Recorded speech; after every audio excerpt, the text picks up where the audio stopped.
भारत के प्रधानमंत्री श्री नरेंद्र मोदी जी ने अमेरिका के प्रेसिडेंट डोनाल्ड ट्रंप को फाइनली अपना जवाब दे दिया है और उन्होंने कहा है कि चाहे मुझ पर पर्सनल अटैक हो, चाहे मेरे देश पर कोई चीज़ हो, जो भी प्राइस है वो मैं पे करूंगा, बट मैं अपने किसानों का, अपने पशुपालकों का हक नहीं मरने दूंगा। क्योंकि ट्रंप चाहता है कि भारत का मार्केट ओपन कर दो अमेरिकन डेयरी फार्म्स वालों के लिए, यानी दूध वगैरह के लिए, दही वगैरह के लिए, जहां भारत का भी एकाधिकार है।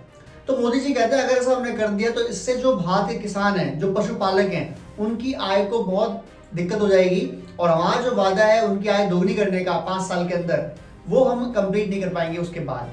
तो हम ये नहीं खोलने वाले हैं। आपको पता ही होगा, मैंने आपको लास्ट वीडियो बताया था कि डोनाल्ड ट्रंप ने जो टैरिफ है वो बढ़ाया तो 25% किया था, लेकिन कल रात को उन्होंने एक और घोषणा कर दी कि 25% पेनल्टी भी है, यानी टोटल टैरिफ जो हो गया है भारत पर वो हो गया है 50%। 25% टैरिफ और 25% पेनल्टी, क्योंकि हम बिजनेस कर रहे हैं रशिया से। भाई डोनाल्ड ट्रंप का मामला है, वो कुछ भी कह सकता है। कल को कह देगा नहीं 100% करेंगे हम, उसके बाद कह देगा नहीं एक काम करते हैं 20% कर देते हैं, फिर कहेगा नहीं 2% कर देते हैं, फिर कहेगा 200% कर सकते हैं। भाई कुछ भी कह सकता है, वो आदमी पागल आदमी है, वो कुछ भी कह सकता है। हालांकि अमेरिका के अंदर भी उसका विरोध हो रहा है। जो निक्की हेली हैं, जो उसकी अपनी कंपनी की रिपब्लिक पार्टी की हैं, जो उनसे पहले प्रेसिडेंट के टक्कर में भी थी, उन्होंने बोला है कि डोनाल्ड ट्रंप भाई ऐसा मत करो, don't burn our relation with India. Bharat के साथ हमारे जो रिलेशन बने हैं 2000 के बाद, उन्हें मत बिगाड़ो। हमारे रिलेशन पहले से बहुत खराब थे, आपने फिर वापस खराब कर दिया तो दिक्कत हो जाएगी। लेकिन वो सुनने को तैयार नहीं है, उसको चाहिए peace prize, Nobel peace prize. Israel ने बोल दिया था कि पीस प्राइस दे दो इसको, पाकिस्तान ने बोल दिया, आसिम मुनी ने बोल दिया कि पीस प्राइस दे दो इसको। अगर भारत बोल देता तो कोई वो नहीं था, कोई टैरिफ नहीं, कुछ भी नहीं था, बट ऐसा भारत ने बोला ही नहीं। भारत ने बोला कोई बात नहीं चाहिए, ऐसा नहीं होता है। अब भारत के साथ भी लोग खड़े हो गए आके, बट उससे पहले बताता हूं मैं आपको कि अगर जो डोनाल्ड ट्रंप ने 50% का टैरिफ घोषणा की है, इससे भारत को कितना फर्क पड़ेगा। भारत की जीडीपी का टोटल 2% हम बिजनेस करते हैं अमेरिका से, जिसमें इसके टैरिफ बढ़ाने से जो हमें फर्क पड़ेगा दैट इज मिनिमम 0.2, मैक्सिमम 0.4। और हमारी जो ग्रोथ रेट रहने वाली है इस साल वो है 6.5 to 6.8, यानी 0.4 का फर्क पड़ सकता है मैक्सिमम। कम से कम 2% का पड़ेगा, मतलब 0.2 का, नॉट 2%। तो हमें कोई बहुत फर्क नहीं पड़ने वाला है इससे। दूसरी बात, अमेरिका दवाइयां लेता है भारत से, जनरिक दवाइयां, लगभग 50% दवाइयां जो बाहर से लेता है वो, उनमें 50% दवाइयां भारत से अकेले से लेता है। तो उनको भी दिक्कत होगी। जो लोग वहाँ बिजनेस कर रहे हैं, जो लोग वहाँ दवाइयाँ खा रहे हैं, उनको दिक्कत होगी। ठीक है, आपको भी दिक्कत होगी भाई, हमको भी दिक्कत होगी, कोई बात देख लेंगे। भारत साथ खड़े हो गए आगे राष्ट्रपति पुतिन वैसे नवंबर के एंड में या दिसंबर के शुरुआत में इस साल भारत आने वाले थे, क्योंकि भारत और रशिया की जो एनुअल मीटिंग होती है उसमें उनको हिस्सा लेना था। लास्ट ईयर मोदी जी भी गए थे, आपको पता ही होगा। तो वहां उनको आना था भारत में, बट अमेरिका के ये ड्रामे की वजह से पुतिन ने डिसाइड किया कि वो भारत आएंगे, और वो भारत आने वाले हैं अगस्त में, इसी महीने। और इसे कंफर्मेशन दिया है एनएसए अजीत डोवल ने। अजीत डोवल ने कहा कि हमारी बात हुई है और हमें कंफर्मेशन है कि अगस्त के इसी महीने में, डेट फिक्स है, फाइनलाइज है, तो इसी महीने में पुतिन जो है भारत आ रहे हैं, और बहुत बढ़िया बात है। तो एनएसए ऑलरेडी जो अजीत डोवल साहब है वो रशिया बैठे हुए हैं, डील करने के लिए बैठे हुए हैं। हो सकता है इसी महीने वो रशिया प्रेसिडेंट पुतिन साहब दिल्ली आए या बाद में कहीं भी आए तो एक और डील के मालूम पड़े, और वो है Su-57। वो मुंह पर तमाचा होगा डोनाल्ड ट्रंप के कि देख तेरा F-35 मैंने नहीं लिया और हम रशिया से Su-57 ले रहे हैं, तुझे जो करना है कर ले। तो ऑलरेडी 50% टैरिफ लगा चुका है, 100% कर ले, 200% कर ले, क्या फर्क पड़ता है, हू केयर्स। और तेल तू चलता है रशिया के नाम से। एनएसए वहां बैठे हुए हैं, हमारे विदेश मंत्री वहां जाने वाले हैं, और खुद पुतिन साहब यहाँ आने वाले हैं। उसके बाद तुझे जलन होती है भारत और चाइना के रिलेशन से, तो एससीओ मीटिंग के लिए खुद मोदी जी 30 अगस्त को दौरा करने वाले हैं चाइना का। और आपको पता है, हैरानी होगी जान के कि एससीओ मीटिंग में भी पुतिन, मोदी और शी जिनपिंग मिलेंगे। तो उससे पहले पुतिन साहब यहाँ आ रहे हैं, यानी मेरे ख्याल से वो 20 अगस्त के आसपास का टाइम होना चाहिए, 20 से 25 अगस्त का, जब पुतिन साहब यहाँ होंगे, क्योंकि उसके बाद उनको चाइना भी जाना है। मे बी वो यहीं से चाइना जाए डायरेक्ट, ये पॉसिबिलिटी भी है।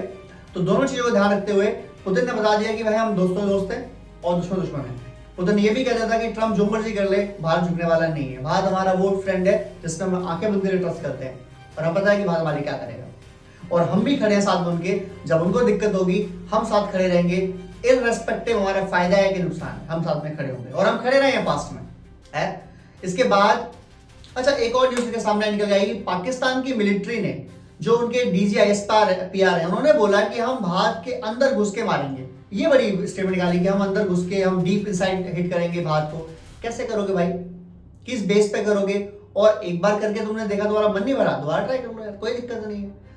तुम यहाँ एक बम पहले तो तुम यहाँ पहुंचा लो, वही बड़ी बात है। तुमने हजार एक बार में ड्रोन फेंके, एक भी तो पहुंचा नहीं आता है। अगर ट्राई कर भी लेते हो, एक पहुंच जाता है, तो बदले में तुम्हारे पाकिस्तान में तो हजारों गिरेंगे। खैर एनीवेज, मैं इन पाकिस्तानियों की बातों को सीरियस लेता ही नहीं, क्योंकि ये नमूने हैं, ये जोकर्स हैं।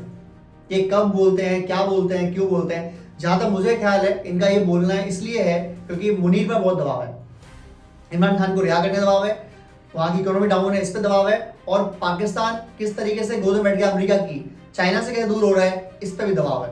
तो ये तीनों चार चीजों को बैलेंस करने उन्होंने नाम बोल दिया, और वो है भारत। जैसे उन्होंने पहले ड्रामा करवाया था, वहां पे हमला करवाया था, वो टेररिस्ट अटैक, उनको पता था भारत अटैक करेगा, फिर महीने 2 महीना वो चलेगी, लड़ाइयाँ होंगी, यहाँ से हमले होंगे, वहां से हमले होंगे, तो जो लोग पाकिस्तान के वो बाकी छोड़ देंगे, अरे भारत ने हम पे हमला कर दिया, ये बातें होंगी। लेकिन ये आप ड्रामे करके आम जनता को तो मूर्ख बना सकते हैं, लेकिन भारत जब आपको हमला करे तब फिर कौन बचाएगा? Anyways, if you want to try, just give a try, we will take care of that. उसके बाद मोदी जी ने जो बोला है कि मैं हर तरीके का नुकसान उठाने तैयार हूं अपने देशवासियों के लिए, मैं बोलना चाहता हूं हम आपके साथ खड़े हैं मोदी जी, आप अकेले नहीं हैं, and we will take care of everyone. Donald Trump और जो बाइडन ऐसे अगर प्रेसिडेंट बनेंगे तो 2 काम करवाएंगे दुनिया में। पहला काम, ये वर्ल्ड वॉर करवा देंगे। जो बाइडन यूक्रेन में जो भड़का था, आग लगा रहा था, रशिया ने बदले में इतना मारा है जूतों से यूक्रेन को कि लगभग उसका 30% एरिया कब्जा कर लिया है, और ये लाइफ चलती रहेगी ना और 3-4 साल, तो लगभग 50-60% एरिया कब्जा करके बैठ जाएगा रशिया। रशिया की पहले एक शर्त थी कि भाई एक चीज चाहिए, वही उनकी शर्त आज भी है, वो शर्त ये है कि वो नहीं चाहते कि किसी भी तरीके से जो रशिया का पड़ोसी है यूक्रेन, या जो पहले सोवियत यूनियन का पार्ट था USSR का यूक्रेन, ये पार्ट बने संगठन का, नाटो का, जो रशिया के खिलाफ बना हुआ है, जिनका मेन पर्पस है रशिया को डिस्ट्रॉय करना या रशिया को रोकना। ऐसी चीज कभी भी पुतिन बर्दाश्त नहीं करेगा। उसने पहले भी बात कही थी कि यूक्रेन नाटो में हिस्सा शामिल नहीं होगा, यूरोपियन यूनियन में शामिल नहीं होगा, इसके अलावा हमें कोई प्रॉब्लम नहीं है, आप नॉर्मल काम करिए, ना यूएस को बेच देगा। अभी भी उनकी वो शर्त है कि हम एक बफर जोन क्रिएट करेंगे, हम जो यूक्रेन की सैन्य क्षमता उसे कम करवाएंगे, और उसके अलावा नाटो, यूरोपियन यूनियन, इनमें से किसी का पार्ट भी यूक्रेन नहीं बनेगा, और जेलेंस्की के अलावा कोई दूसरा बंदा आके यूक्रेन को शासन करे, राष्ट्रपति बन जाए, तो हम यूक्रेन को रोक देंगे। लेकिन ये जो ट्रंप जैसे बंदे हैं जो कह रहे हैं रशिया से आपने बिजनेस किया चलो 100%, आपने बिजनेस किया चलो 150%, आपने किया 50%, ऐसा टैरिफ लगा रहे ना, ये नहीं चलने वाला। आप चाहते हो कि भारत आपके साथ दोस्ती भी रहे, आप कहते हो हम आपके स्ट्रेटेजिक पार्टनर है, और आप कह रहे हो आपको कोई छूट नहीं है, तो ऐसे तो बिजनेस नहीं चलने वाला ना। खैर, वीडियो अच्छा लगा हो तो प्लीज कमेंट कीजिए, शेयर कीजिए, सब्सक्राइब कीजिए। जय हिंद, जय भारत।